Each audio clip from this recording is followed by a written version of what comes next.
Hello, everyone. My name is Audrey Kitagawa, and I'm the chair of the Gender Equality Working Group and the Anti-Racism Initiative of the G20 Interfaith Forum. These two important groups of the G20 Interfaith Forum are jointly hosting today's webinar. The G20 Interfaith Forum offers a platform where a network of religiously linked institutions and initiatives, together with government, NGOs, multicultural organizations, and citizens from around the world, engage on global agendas and issues, including a focus on the Sustainable Development Goals, or SDGs. There are 17 SDGs, and SDG number 5 is the empowerment of women and girls and to ensure their equal rights. 1 in 3 women around the world has experienced physical and/or sexual violence. And since women represent 50% of the world's population, that is a very high percentage of violence against women. Gender equality has been part of an international human rights framework since 1948, when the Universal Declaration of Human Rights declared that all human beings are born free and equal in dignity and rights, and that everyone is entitled to all the rights and freedoms without distinction of any kind, such as race, color, sex, language, religion, birth, or other status. The equal rights of women have since been upheld in other initiatives and legal instruments, and there have been some positive changes. But in September 2023, the United Nations noted that progress towards Goal 5 of the Sustainable Development Goals is slow, and at the current rate, we risk leaving more than 340 million women and girls in abject poverty by 2030. Therefore, honoring the international human rights framework and actualizing gender equality must be a matter of greater focus by all segments of society, including governments, religious institutions, local communities, and individuals. While the world's faith traditions may share many foundational values and principles, their approaches to gender equality vary, influenced by cultural, political, and historical perspectives. Differing interpretations occur even within the same faith tradition. Whether in religious or secular contexts, there are many interpretations because gender equality is a complex challenge with no simple answers. The wide range of perspectives is also evident in government and courts of law, where policies are determined that affect social harmony and justice. Today, we're asking this fundamental question: what is gender equality? And we are pleased to bring together a group of distinguished speakers to share their thoughts on this issue. We welcome Roshan Dalvi, former judge of the Bombay High Court. Jimmy Briggs, unfortunately, he's co-founder of the Man Up campaign, is unable to join us today because he has had a very bad case of food poisoning. So we send our prayers of peace and comfort to him and hope that he will readily recover. We also have Tadia RIce, an international consultant, author, and filmmaker, and Harish Sadani, executive director of Men Against Violence and Abuse. Each panelist's bio will appear in the chat box when they begin their presentation, so I will not go into the details of their bio, which you also had an opportunity to read during the countdown video. So we will begin our program today with Roshan Dalvi, whose book, Woman, Her Trials and Triumphs, sheds light on the broad spectrum of socio-legal gender perspectives she encountered in her legal career. Roshan, please share your view on what is gender equality. Thank you. Yes, thank you, Audrey. And hello, friends. I will tell you about gender equality from two perspectives. There are women who have achieved a lot. Like my panelists and myself, we have gender equality in our workplace and in our homes. But whereas thousands of such women have it, millions of the women don't have it. So therefore we say that there would be trials and there would be triumphs. And where would that be? The triumphs you can see in governance, you can see on corporate boards where there are women. In 2020, during the COVID lockdown, we realized that the countries which were headed by women, prime ministers or presidents, did better than those who were headed by men. And when they talked about Iceland, Finland, New Zealand, it was said that these are small countries. That's why it's so. But Germany was not a small country. And Merkel led Germany very well in the first half of the countdown. Similarly, on boards of corporations, there are women now on boards under statutory provisions that there should be some kind of what we call reservation or some kind of inclusion. And these women have done very well. Then there are women in parliaments. Now, a very striking case was of Rwanda, whereas the Scandinavian parliament had almost an equal men-women ratio. Rwanda started having it after the war of 1991 between Hutu and Tutsi classes or tribes. And 70% of the men were killed in the war, with the result that women had to come into the parliament, and they are doing exceptionally well. So even in these two countries, it made a difference.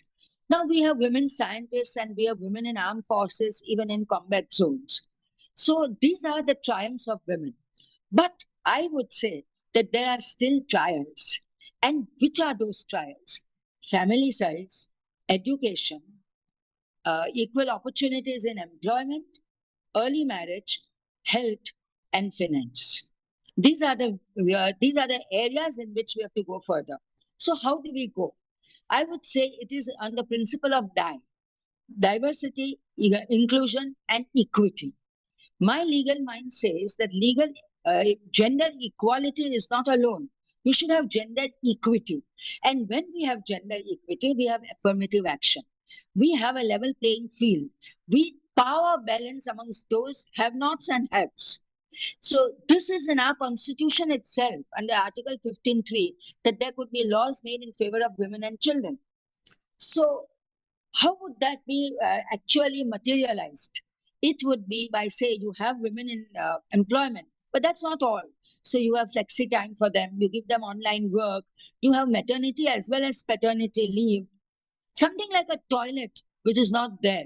Susan Sandberg, who has written Lean In, she said that when she went to New York for a conference, the conference room did not have a toilet for ladies and she had to go elsewhere. Justice Ruth Bader Ginsburg has said that of the US Supreme Court also. These are the things that actually help in not giving her equality. Then comes, let us say, office AC. It is calibrated always to men's temperatures. But that's fine. Okay, it's the AC. Even the chairs and tables are calibrated to men. I was sitting on the chair of a judge, and it was so uncomfortable for me that I had to take foot rests for myself. You see, so these are those little things that go a very long way. Now, similarly, we would have something like transport. A woman must have transport. She may be working in shifts.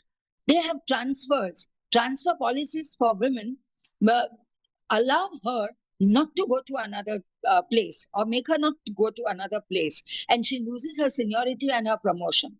Similarly, for probations, what happens is that there's a 1 year period and a young girl gets married and maybe in a family way. In that young 1 year period, either you have to give her an extension and, of course, treat her on merit. I'm not saying to mollycoddle. Or you have to give her an extra time and then give her seniority from the beginning. That is retrospectively. So all these things actually would mean gender equity, which is actually gender equality. Now, we can have that even at home. For example, girl students would and should have education free so that they are not school dropouts. Then you have schemes of the government, like we have Her Ghar. Her Ghar is her home. So she gets a home for herself by loans of the government. Then we have some schemes where you invest for the girl child. And you have schemes where a property taken by a woman This woman would pay about 1% less stamp duty. Or when she goes to court for her maintenance at the time of her divorce or things like that, and then she's domestically violated, then she doesn't have to pay court fees. All of these kind of things actually culminate into gender equality. And that gender equality is what we must really aim for, because that is qualitative equality, not only quantitative one. Understand? So when we talk about this gender equality, we remember Kofi Annan. When women thrive, all of the society benefits, and succeeding generations get a better start in life. Okay, and this is what Susan Sandberg had to say, that we will have real equality when all the women can run half our countries and corporations, and our men run half the homes. I think I would rest at that so that others have a chance to talk. This is what I would call true gender equality. Thank you so much, Roshan. And now we have Tadia RIce to take the floor. Tadia? Thank you so much. I so appreciate what Roshan just spoke about. All of that is so specific, and I really embrace it. I'm going to talk a little more generally, and I'm going to ask if we could reimagine the role of institutions in building gender equal societies. Really, what would it look like? So I'm going to propose that what is required is really a paradigm shift, so that consultation and collaboration from the village level on up to institutional structures and their policies, that's what is really required, and that includes women. I believe it'll take a fundamentally spiritual belief that when any segment of humanity is marginalized, it will impact the welfare of the whole. I think that's very obvious around the world. It's time now that humanity emerges as dedicated agents of change to shift the current norms and embody the principle of gender equality or gender equity, so that we can remove the barriers to full women's engagement in community life. And it has to start with empowering our global girl population. That's where it starts, with our children, in our families, and institutions have to support that. Now, as a Baha'i, I embrace the fact that we as Baha'is have long been active in efforts to address the developmental needs of girls so that they'll be able as women to contribute fully to the advancement of civilization. The Baha'i writings stress that when women participate fully and equally in the affairs of the world, when they enter confidently and capably in the great arenas of law and politics, wars will cease. That is the Baha'i view. And I completely agree and support that. And I hope others would, regardless of their belief system or tradition. We have to create an enabling environment for empowering girls, because they're the ones who become mothers in their communities. They are the first and greatest influence of the children that they have, of the family wherein they are. This little girl who is born will learn from her immediate and extended family who she is, what her role is, how she fits in the world. And if that is flawed, she will be flawed in society. If the family, however, has an environment that empowers girls and empowers sons and daughters equally, that they are valued equally, that they are loved, that the rights of all family members are safeguarded, then children are taught to respect themselves and others. And the unity and solidarity for the family then becomes nurtured. And that's the foundation from which we need to operate. We haven't yet, but we're getting there, and hopefully everyone will participate in making that happen. Part of that, of course, is that girls receive an equal education. Again, it's the only opportunity to progress and foster proficiency in abilities and in capacity to function. So it's important, and again, I go back to Baha'i teachings, that if there is a lack of resources in a family to educate amongst the children, girls and boys, girls are given the first priority for education. Why? Because they are the first mothers. They are the ones that if they are literate, they'll teach their children to read, even if there's no school around. But girls must be prepared not only to participate fully in the affairs of the world, but to fulfill their responsibilities as mothers, because they are the first educators of the next generation. Now, it's not just girls that need to have that education. Boys must be raised with the understanding of the equality of women, and that there are two wings of a bird, if you will. And if one wing of a bird is somehow unequal to the other wing, the bird cannot fly, it cannot soar. However, if two wings are strong, the bird will fly high and long and do well and survive. So if our failure to educate boys occurs, it creates a devastating consequence for boys, for girls, for whole societies. So as long as the oppression of women remains tolerated, men will continue to harbor these harmful attitudes and habits that they carry from old traditions. They take it into their political life, into their work life, into international relations, not to mention the family itself. So this attitude of superiority based on erroneous beliefs, sometimes unconscious erroneous beliefs, they need to change. Men, boys need to be sensitized into the ways how they unknowingly discourage girls or block their progress. Boys, men need to be more conscious of how their behavior is affecting their sisters, their mothers, their aunts, their grandmothers. It's just what needs to happen. Now, bumping that up to societies, where you have custodians of society, let me call that, and Roshan alluded to who those custodians are. They are responsible for the rights of women and children, and they need to be sensitized and recognize and admit that women are oppressed and deprived of opportunities, and then go about repairing that. Another area is the media.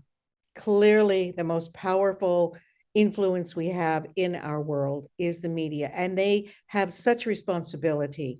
If they encouraged positive social values in boys and girls, and they improve the way that women are portrayed, girls and women are portrayed in film and television, every level of media there is, they would then promote the ideas that girls are deserving of equal rights, that society will progress because everyone recognizes that we have to have full participation to achieve peace.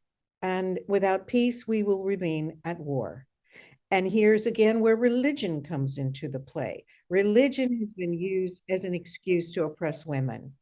It has a special responsibility to reaffirm what are spiritual principles fundamentally, that everyone is equal, that we are all humans regardless of race or gender. Governments too, religious leaders, the media, they all need to create an environment that encourages women and girls to develop their capacities so they can step forward and bring society along with them. So to create and enable an environment for empowering girls, we have to remember the metaphor of society having two wings. One is woman, the other is man. Not until both are equally developed can the bird even fly. One wing remains weak, flight is impossible. Not until the world of women becomes equal to the world of men can success and prosperity be attained as they ought to be, say the Baha'i writings. So thank you so much for your presentation, Tadia, and for bringing in the very important spiritual texts from your faith tradition, the Baha'i. So thank you for that. Okay, let us now move on to Harish Sadani, who is tuning in from India. And Harish, you now have the floor. Yeah, thank you so much, Audrey, and welcome to all the fellow panelists.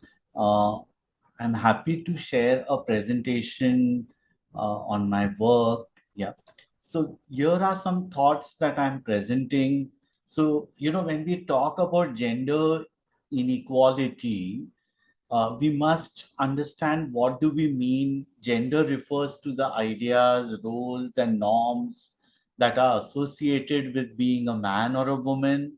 Gender is a social construct, right?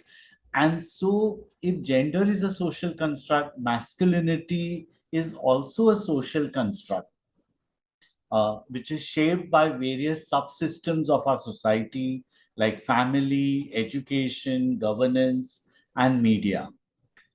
So, and when we see this social inequalities which are there in society, either resulting in gender-based discrimination or gender-based violence on women, this pictorial pyramid, which shows that often whenever people talk about gender-based discrimination or violence on women, it's the tip of the iceberg. It's people will talk about murder, people will talk about rape and sexual assault, but there is less talk about the latter three parts of the pyramid, which is harassment threats, verbal abuse that is so rampant. In India, it's like a national habit, I would say. Traditional roles, glass ceiling, rigid gender based stereotypes, sexist, homophobic, transphobic jokes, objectification. So, what activists like me feel that the latter part, which is so normalized in our society, that they are not seen as violence even by the women themselves, because they have internalized some of those ideas about being of a man and a woman. So when we see um, talk about gender-based violence, it is physical, psychological, social, sexual, emotional. And, we must understand that in our fight for a gender-just society, who is our enemy? Is it men, or is it the dominating mindset? Is it the patriarchal mindset? And feminism is a word which means that it is for an egalitarian, pluralistic society. It does not shun or exclude men, but rather calls them as allies, as equal participants for a gender just society that we are all dreaming. And so there are four important markers that we must understand.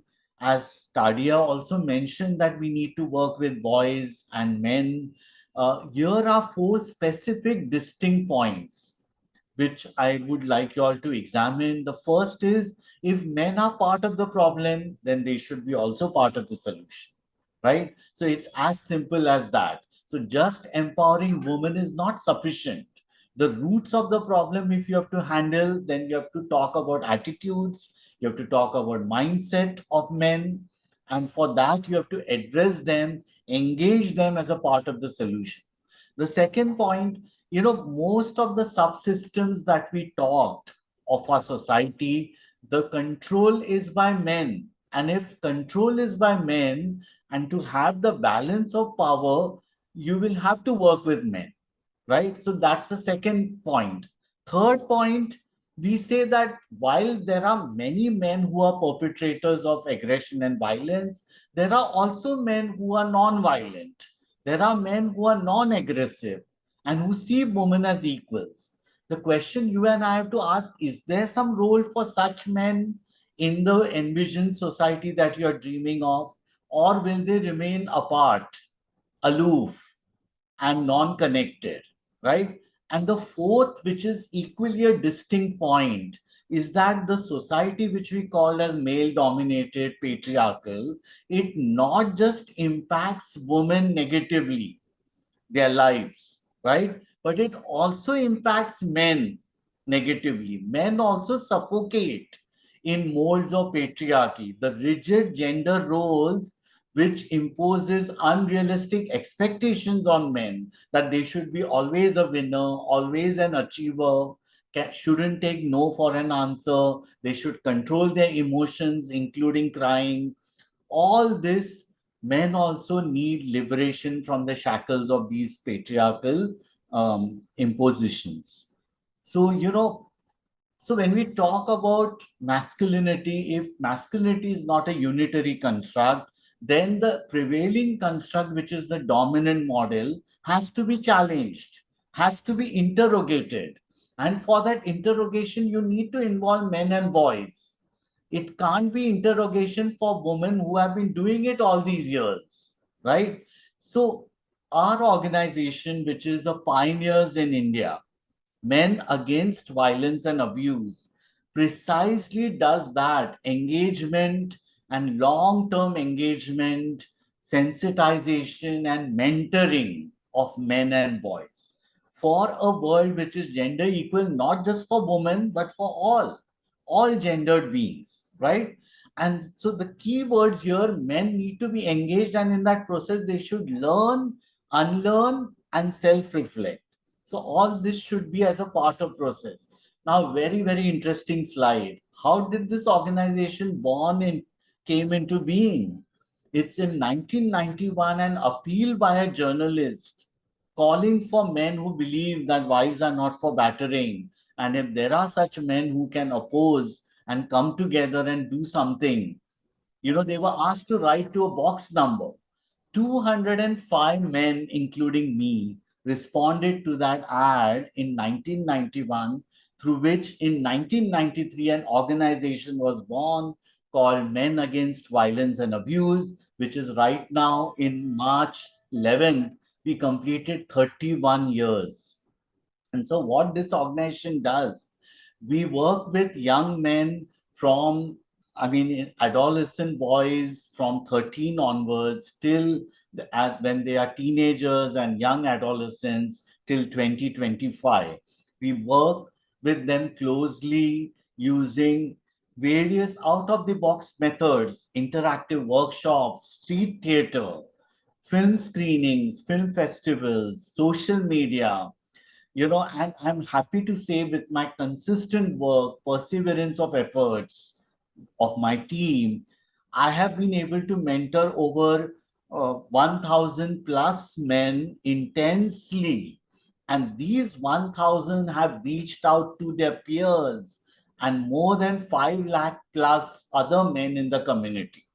And they have been doing consistently using different methodologies and tools, whatever they were learned. This process, which started in one state 16 years ago of India, which, as you might be knowing, is a very huge country. So it has expanded now to 3 other states.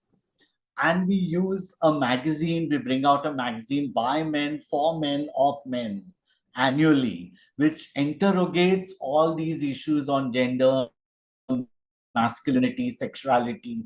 It's brought out in the local language. The film festival that I run as a traveling film fest, more than 13,000 youth across 40 cities and 15 rural districts have been reached out to.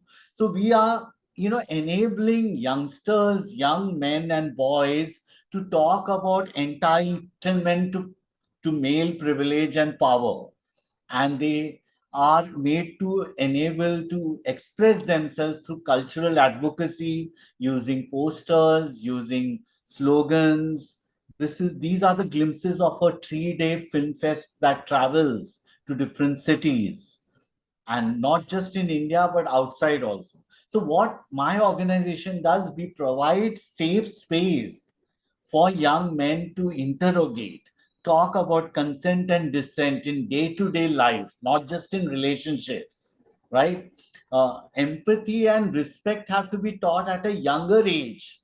When a growing up boy in a country like India learns that just as his father who goes out and earns and is given importance, the mother who is inside the house and toiling from morning till dusk, her work is also productive work.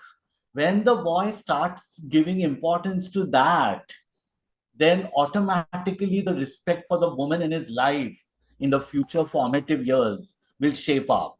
So, and as I said earlier, verbal abuse is rampant. So, simple steps which every growing up boy can take. is saying no to degrading comments or sexist jokes or, swear words in the name of mother and sister.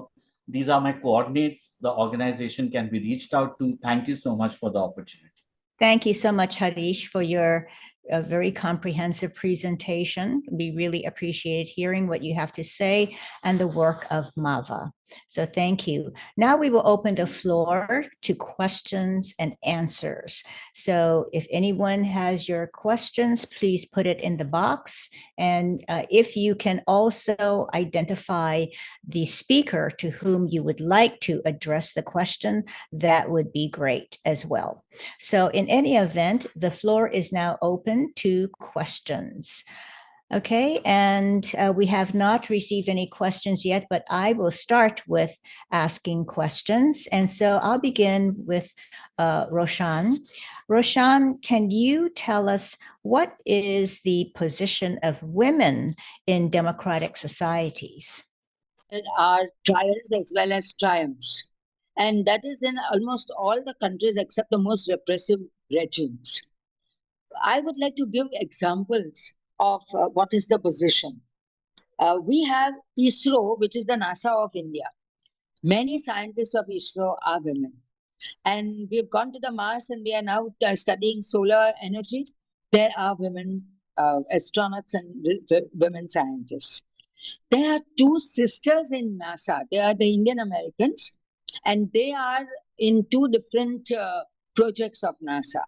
There is a lady in America who has designed the air spaces, and she has brought down the rates of travel time.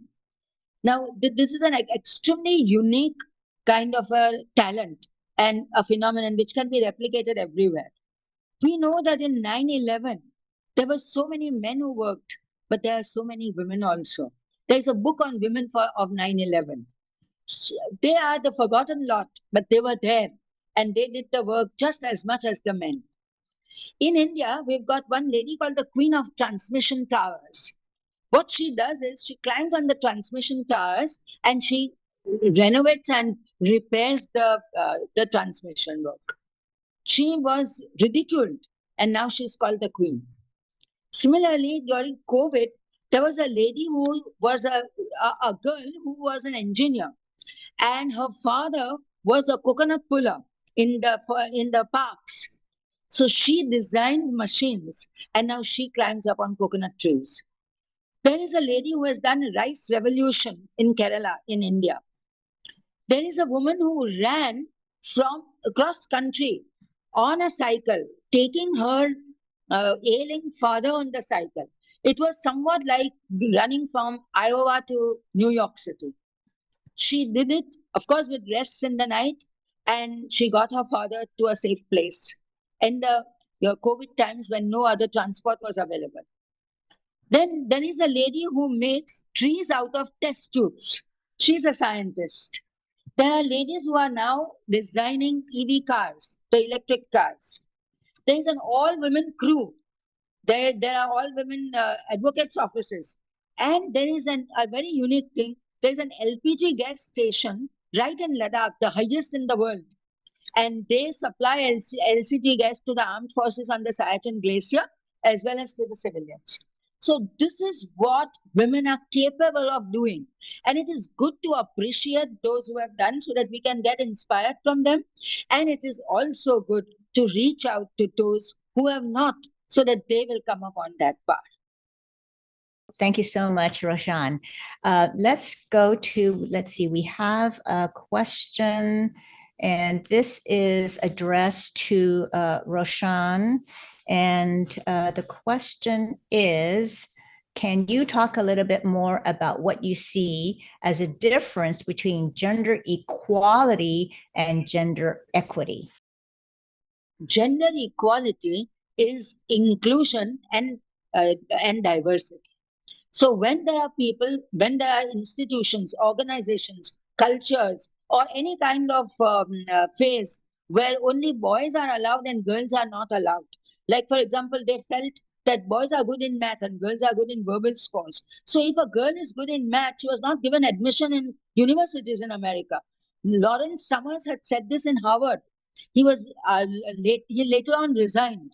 The thing that he found out was correct, that boys are good in math and girls are good in verbal scores. But the stereotyping comes when if there is a girl who is good in math, you don't accept that. Now, when you have gender equality, if the girls are not allowed, you allow them. So there is inclusion. Then there is diversity and less disparity. But having done that, you have to give them a level playing field. And that affirmative action is equality. Yeah, I'm sorry, is equity. Is equity. Yes, that is equity. Yes. Thank you so much, Roshan. So we have a question here for Tadia. It says, Tadia, research says that today 7% of the population is of the third gender. How are they to be made to feel included in society, and would our faiths back their existence? Would our faith asking among all religions or specific? I don't know, but I'll try and answer it as best as possible. If we accept that all people are equal to one another, then everyone deserves a voice, a place, and space. It's that simple. You cannot marginalize people because of some idea that you have that is based on an erroneous thought or assumption, or based on an old tradition or a non-scientific idea. Everyone must be included. Thank you so much.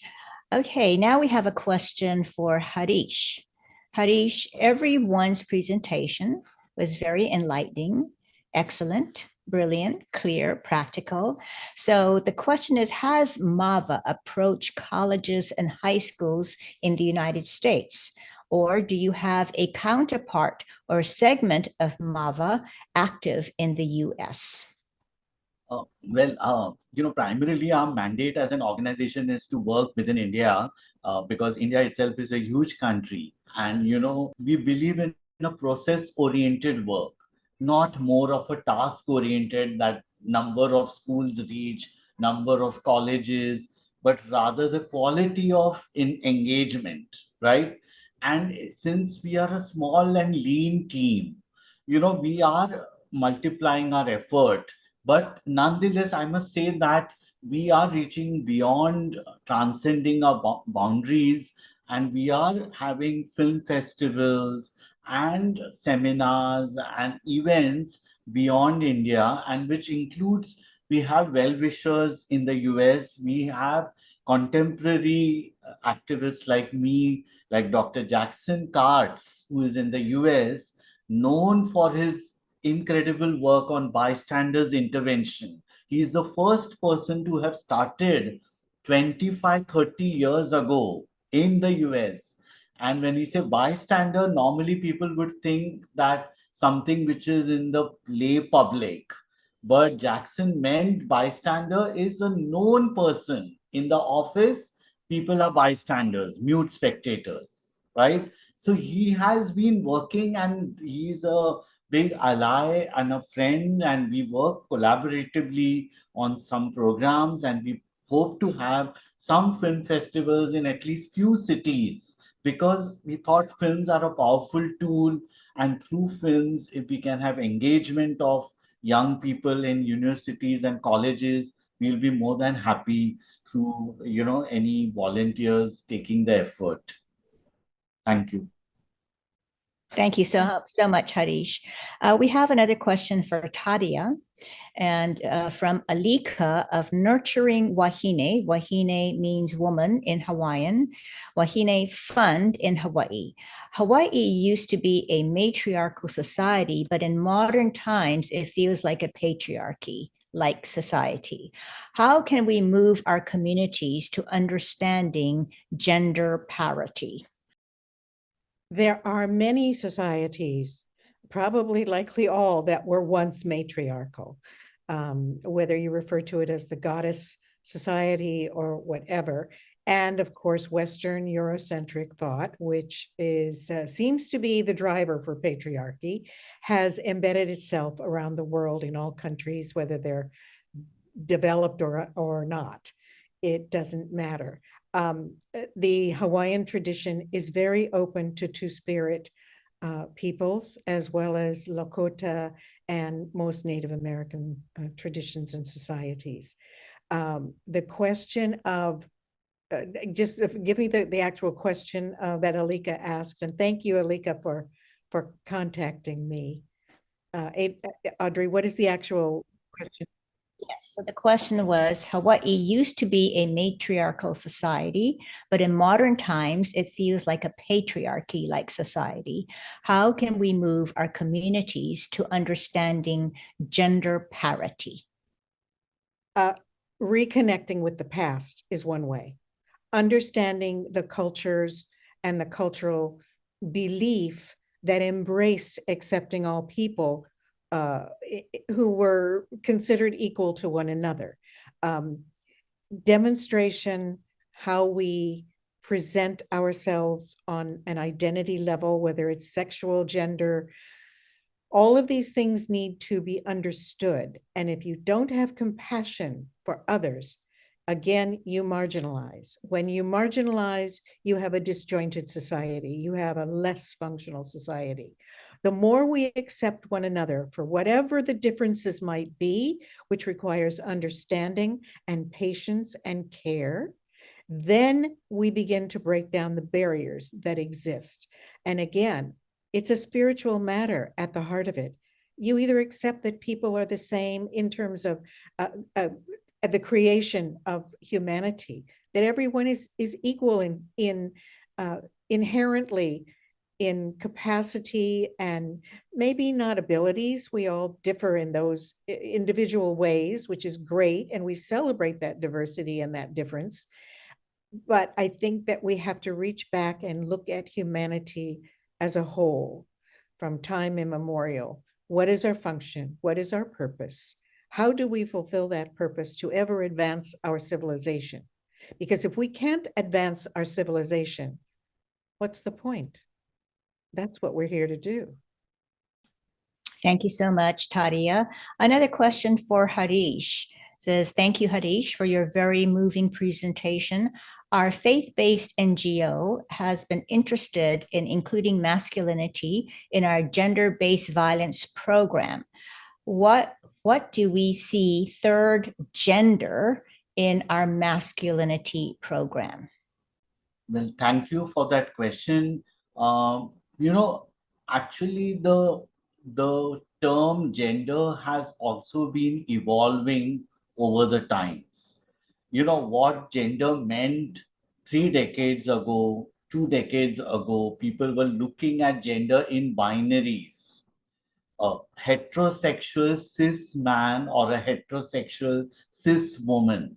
These were the only 2 binaries in which a majority of the people in a heteronormative world have been looking at.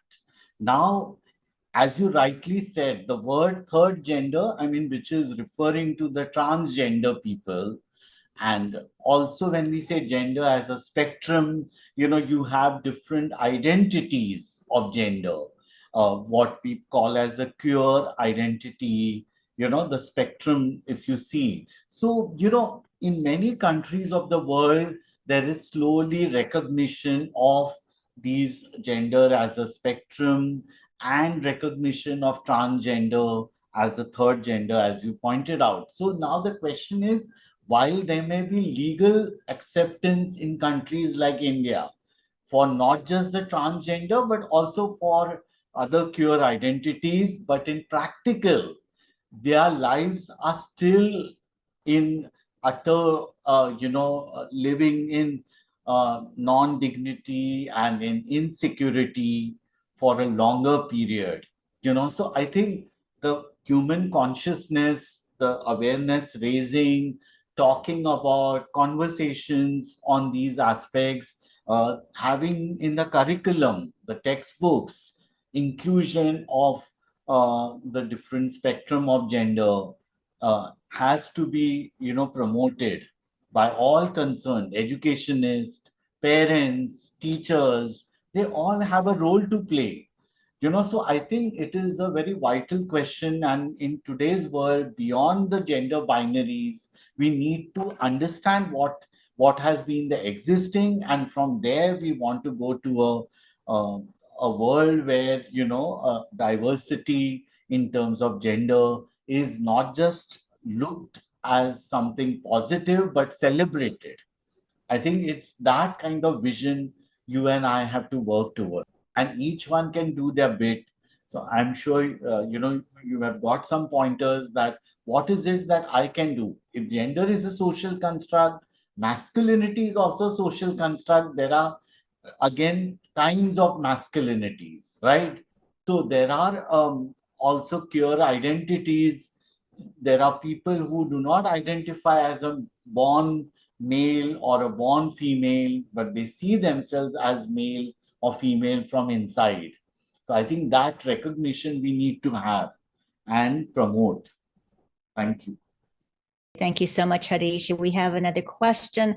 I'll send this question to Roshan, since it is addressing how can we motivate our political leaders to be more compassionate in seeing all as equal. Roshan. Yes, those leaders are the only followers. They are not leaders. They are servants. The public servants actually. But we can motivate them by gender awareness trainings. Just as we motivate, for example, the police. We have been doing that. And therefore, gender-based violence and for criminal offenses against women, we have to motivate the police. We have to motivate the bureaucrats. We have to motivate the judges. Similarly, we have to motivate our politicians. It's a very strange question. Somebody with a lot of optimism that politicians per se will become sensitive. I hope they will. And this kind of trainings, this kind of webinars themselves are a guide to each one of us, including our politicians. But I took part in G20, where I was invited with Audrey, of course. And I told the people who were there from the government that you have to do work in schools and colleges. And they told me that, yes, the government is very interested and is going to do it. And we are going to get back to you. Till today, no one has got back to me. Yes, thank you. We can see that there are many areas of intractability. So there is much work that needs to be done. Well, thank you so much to our panelists. There are no further questions. I'm going to close the question and answer period and give each of our panelists an opportunity to give your conclusory comments. What would you like the audience to take away from your presentation in Prime and the vibrant discussion that we've had this afternoon? So, Roshan, let's begin with you. Your conclusory comments, please. I would conclude with optimism. I would say that we have to begin from the very beginning, from our homes, where boys and girls are treated equally, in our schools, where girls are given a handout, a kind of a helping hand. For example, in government schools, they don't charge any fees to girls so that girls are not dropouts now. Even then, there are more girls who are dropouts. We teach them what we are talking today. I have written a book which Audrey mentioned to you about, and I offered to make a small booklet to be used in the social studies lecture for schools, let us say high schools, or the book itself as a rapid reader for colleges. And once we aim at those youngsters, it is teach them young, it is forever. We will change an entire generation. And this involves all stakeholders. As Harish said also, that men and women must both come together. I had seen a very nice video once on the television. Boys don't cry. So there are those small boys, he fails in his exam and he cries. And his mother says, boys don't cry. And sort of, just what Harish said, that male masculinity. Then he goes swimming and he cannot swim, so he cries. And they say, oh, boys don't cry. And he was looked down upon. And then we are shown somebody slashing somebody, something falling off. And then there is a man who walks away and a woman who is battered. And then they say, we should not say only boys don't cry, but boys don't make others cry. This is what we have to teach. So in India, we have got this Beti Padhao, Beti Bachao. Means you teach the girl child and you will save the girl child. I would say teach the boy child, you will automatically save the girl child. Thank you so much, Roshan. So let's move on to Tadia. Your conclusory comments, please. I am so excited. I'm so excited to hear about the work of my co-panelists, because we are all in our own ways trying to address lasting solutions. And those lasting solutions really comes down to shifts in our political policy and then a shift in our moral or spiritual understanding. And when I say spiritual, I don't necessarily mean religious. A spiritual crosses all boundaries and really does not have a fixed definition. So I echo everything that each of my co-panelists have said, and I hope that this webinar has allowed our wonderful audience, our participants, to visualize what gender equity or equality could look like when societies and institutions and cultures implement more equitable practices that uplift and improve conditions for women and girls, because we make up half of the world. And again, it's about our purpose on earth. What is our job here? Why are we here? What makes our lives meaningful? It's to advance our civilization. We can't do that if we don't advance ourselves and look for spiritual excellence and excellence in all things. So to me, what is fundamentally required comes down to three things: gender equity and gender equality. It's a shift in political will, as Roshan has spoken about. It's eliminating patriarchy in every aspect of the human condition, which is why I love the work that Harish is doing. And it's the spiritual recognition that all humans are inherently equal to one another. When we accept our equality, our oneness with one another, and we stop looking at the differences that are minor and superficial and imposed upon us in society, then we begin to see in one another the nobility we were all created with, whether we know it or not, and the capacity and capability of this wondrous creation from which we derive. So that is my synopsis, and I appreciate very much being included in this conversation today, Audrey. Much mahalo to everyone. Thank you so much. Thank you so much, Tadia. And there was a question posed to you by Molly Sperry in Hawaii. We seem to have a lot of Hawaii representation here, thanks to your being on the panel. And you have answered Molly's question, which was for you to continue the conversation. And so you have expressed the three things that we can do, which is shift in political will, 2, eliminating patriarchy, and 3, spiritual recognition that all humans are inherently equal to one another. So thank you so much. So Harish, you have your platform now to give your conclusory comments. Thank you, Audrey. So we all panelists agree that gender inequality, including gender-based discrimination, gender-based violence on women, is a very critical issue in our society, and it needs multi-level intervention. It needs multi-pronged approaches by different stakeholders, and while the issue has been there for centuries, remember the first ever discrimination among humankind, racism, casteism, and all came later. But the first ever documented discrimination has been gender inequality. And, if gender is a social construct, then it is subject to change, subject to social engineering. Each one of us can do our bit to address the issue. And I think the first step is healthy conversations. Healthy conversations for a healthy society, a non-violent society, gender equal society, pluralistic, diverse society.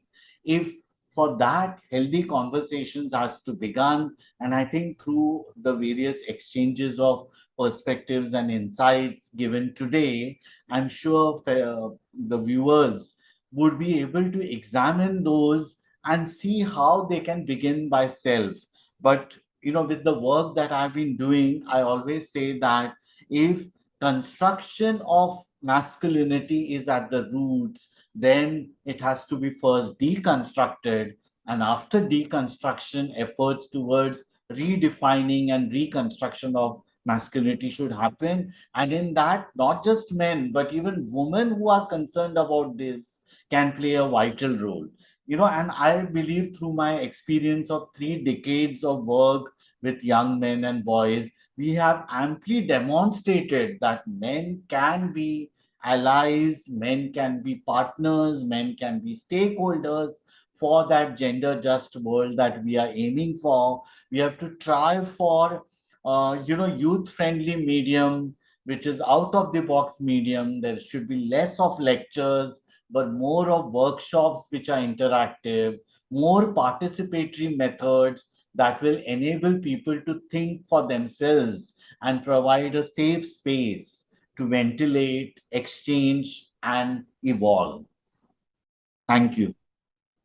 Thank you so much. Thank you so much, Harish. And this has been a very rich and full conversation today. Thank you to all of the panelists. So we have, gone into the creation of mental constructs as well as deconstruction of mental constructs. So this has been a very important conversation. And ultimately, gender equality is about honoring and protecting the rights and opportunities of all people, regardless of gender. And this includes a third gender as well. And it is not just a woman's issue. It's inequitable gender norms and stereotypes harm everyone and impact opportunities, expectations, and power dynamics in society. So today's discussion really was a fascinating look at various gender perspectives and the causes and solutions of the gender-based inequities and discriminations that persist. So gender equality is critical to a healthy society, and the goals of reducing poverty, improving access to healthcare and education, and the well-being and security of communities are significantly advanced when all members of the community are engaged and represented in positions of engagement and equality. So while patriarchy still exists in society, including in many religious organizations, there are many people engaged in efforts to achieve gender equality from both civil and faith perspectives, challenging beliefs that have caused the separation of society along gender lines. And, I would really like to express my deepest appreciation to our panelists, Roshan Dalvi, Tadia RIce, and Harish Sadani for sharing your important perspectives and work and experiences.